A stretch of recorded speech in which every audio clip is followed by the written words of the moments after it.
all the people who are using these applications. Now let's see a little bit about push notification. Push notification requires a platform-specific services.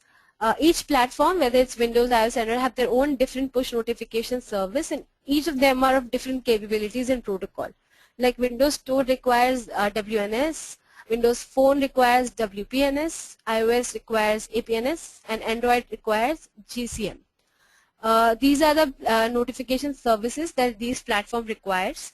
An end-to-end solution may require a lot of back-end code, because you have to keep and maintain the device information so that you can send the push notifications to them. You have to also take care of the platform-specific protocols. All of this makes end-to-end services, end-to-end solutions, lot of back-end, like heavy effort.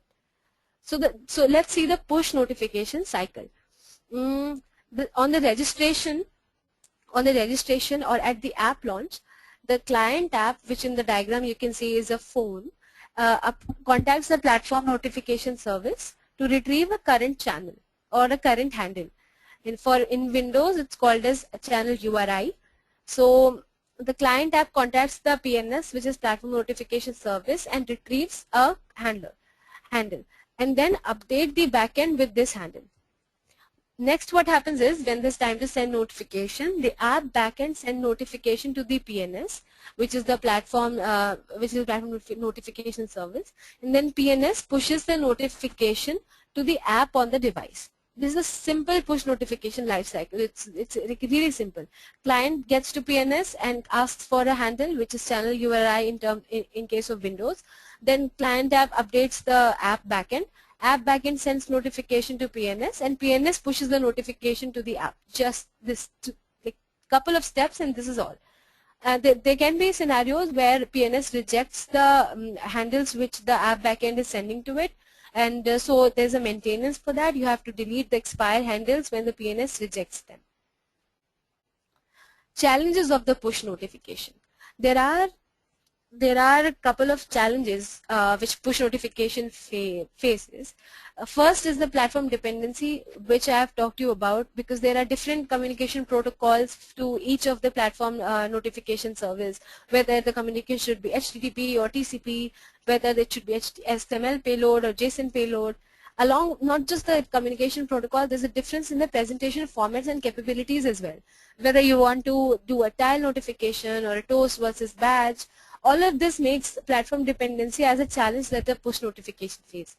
Along with that, the next is routing. Platform notification service, sometimes what happens is we have to maintain, there can be scenarios where we have to maintain an interest group, or we have to gather certain users and make them in one group and then give notifications to that particular group.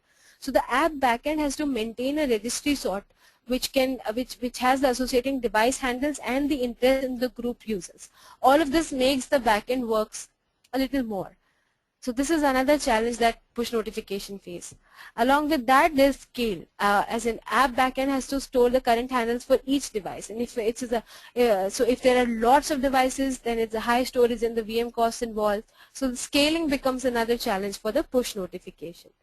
Now, how do we, if we have so many challenges, how do we handle them? Is there any way to deal with it? Well, there is. It's called, we can use Notification Hub. What happens is you have to do a one-time setup. You have to create a Notification Hub in the service bus, which is Azure Service Bus. Then what you do after the creation of the Notification Hub, you register. The client app retrieves its current handler from the PNS. This step remains same as in the push notification lifecycle that we've seen earlier. Then client app creates or updates the registration on the Notification Hub with the current handler.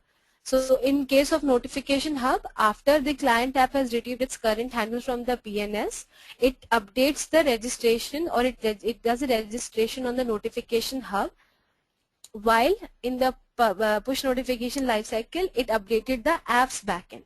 So this is the difference. So again, when the send notification time comes, the app backend sends one message to the Notification Hub, and the Notification Hub pushes it to the PNS. So it becomes easier because it becomes easier because notification hub has a couple of advantage over couple of advantage that which is no platform specific protocols. So the first one, which is no platform specific protocols, is self-explanatory. Like app backend has to communicate with the notification hub only. It doesn't have to communicate with anybody else. Avoid storing device information of the app backend. Because there's a notification hub and it maintains the registry of the devices and the interest groups, the backend is totally free. Third, broadcast, which is push notification to millions of devices across platform with single call from the app. All of this makes the notification hub as really advantageous to use. Let's see how sending notification to a specific device works. Well, again, it's very simple. You can use a concept called tagging, which means that you can tag a particular interest group, and then when you're sending the notification, you send the notification to a particular tag. Let's say all the phones in the diagram, let's say all the phones are the whalers and all the tablets are the beetles, and I want to send a particular notification, or I want to push a certain notification only to the beetle. I can do so by saying the backend can target all the client with the tag beetles. These tags are nothing but simple strings. No pre-provisioning is required for them. You can also tag for the followers, that you can tag the users who follow bands as well as the users.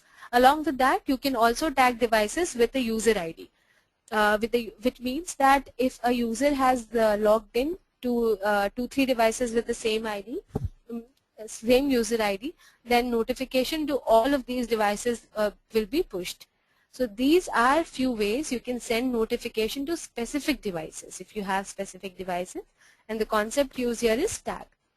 This is the last slide of presentation, which says delivery guarantee and telemetry. Well, to be honest, Notification Hub does not provide a delivery guarantee. So if you have some important messages to be sent, or if you have important communication that needs to take place, make sure that that is delivered inside the application and not done through the push. So although the platform notification services try their best, but there can be scenarios in which the notification is not able to reach the devices. Hence, it is advisable that all the important communication should be delivered inside the app. Telemetry.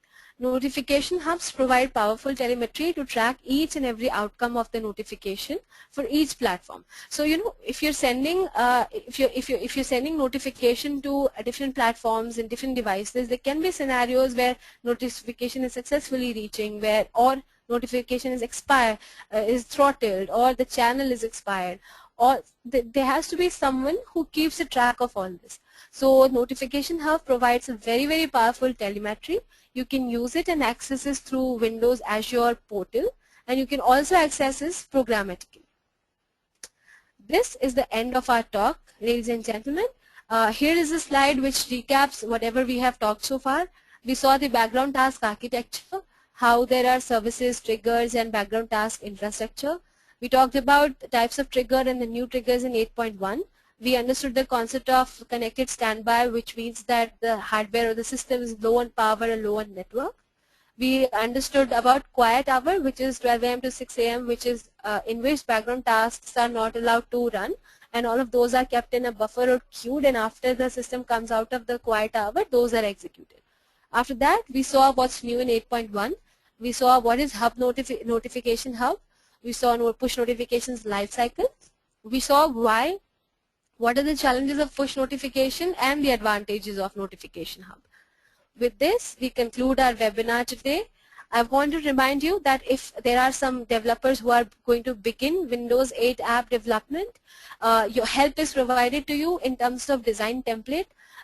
You can write down this alias aka.ms/vinaytemplate.com. You can go to this website. There are 75 design reference template, high quality store compliant templates available. You can download these stored templates and then go ahead and jumpstart your app development. Along with that, if there are developers in the crowd right now who are in the middle of their application, or who are just beginning, or who are just finishing your application, if you need any kind of technical support, you can write to Windows Store App Lab on the email address w8pitcrew@microsoft.com, and they will get back to you. Along with that, appbuildersclub.com is the website which keeps on having a lot of amazing competitions. You can check it out. With this, there are a lot of resources. If you are developers who are just starting, you can take help from all of these resources. You can write to the App Labs, and all the best for your app development journey if you're just beginning, or congratulations if you're just ending. I hope this session was useful. Thank you so much for joining me. Thank you so much for spending your time here. And with this, we conclude our